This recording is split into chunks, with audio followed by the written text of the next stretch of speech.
is it okay to ask Allah subhanahu wa ta'ala for a miracle? You know, subhanAllah, when you talk about du'as, sometimes there's this idea of when do I stop asking?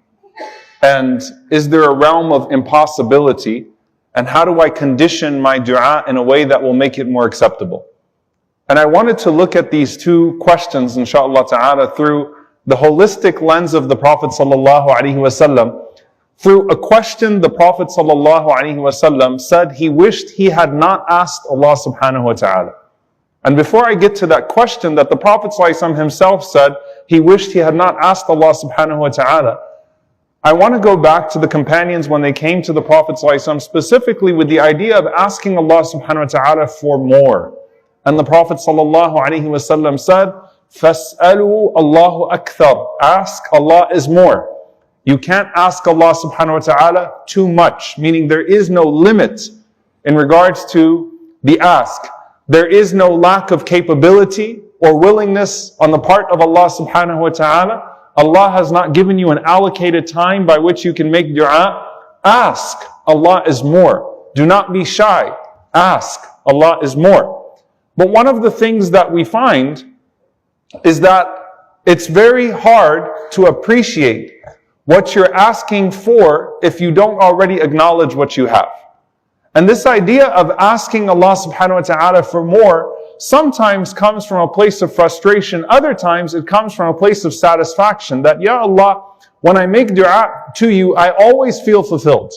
Even when you didn't answer the dua the way that I wanted, I know you gave me more than what I was asking you for, even if I haven't yet perceived it.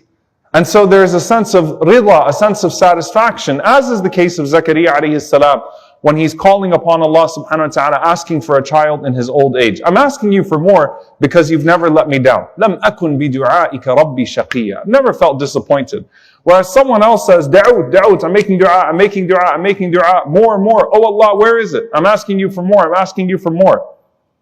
And subhanAllah, on this note, there is one specific way that some people will ask Allah for more. They will say, Oh Allah, if you give me more, then I'll quit this sin. I'll stop doing this haram. Oh Allah, if you give me more, then I will change my life. Oh Allah, if you give me more, then I'll give more. Oh Allah, if you give me more, I'll start to fast a little bit more. I'll start to pray a little bit more. And one thing you need to know about the Quran is that it's very explicit in that conditional statements are usually bad statements. In fact, every conditional statement that comes in the Quran is looked down upon. لَوْ أَنَّ لِي كَرَّةً. If I have another chance, I will do this. لَوْ أَنَّ اللَّهَ هَدَانِي. لَوْ أَخَّرْتَنِي. If you would guide me, if you would give me more time, if you would take me back.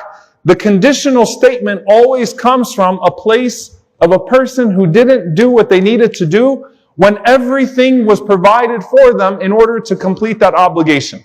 Meaning what? Hasn't Allah already given you enough for you to repent?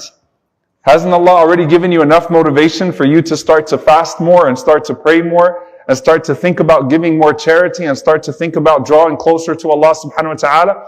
Is it really that if Allah gives you this house, this career, this degree, this person, then you have enough justification to be a more religious person? That is an attitude of failure. And that's an attitude that's looked down upon, because if you're conditioning more dua or more ibadah with more dua, then you are suggesting that Allah has not given you enough thus far for you to worship Him. And subhanAllah, look at the difference where you have the three men that were stuck in the cave. And we'll revisit this hadith frequently. And the three men say, make dua to Allah with the act of worship, with an act of ibadah that you did only for His sake, and ask Him to remove the stone. They're going back and they're looking at things that they already did for Allah subhanahu wa ta'ala, without asking Allah subhanahu wa ta'ala for anything. They're going back and they're digging. One of them serving the parents, one of them being honest and not committing adultery when they could have exploited someone and taken advantage of someone. One of them not exploiting an employee. And at the times that they did those acts, they didn't say, Oh Allah, I'm about to ask you for something because I'm about to do something really nice.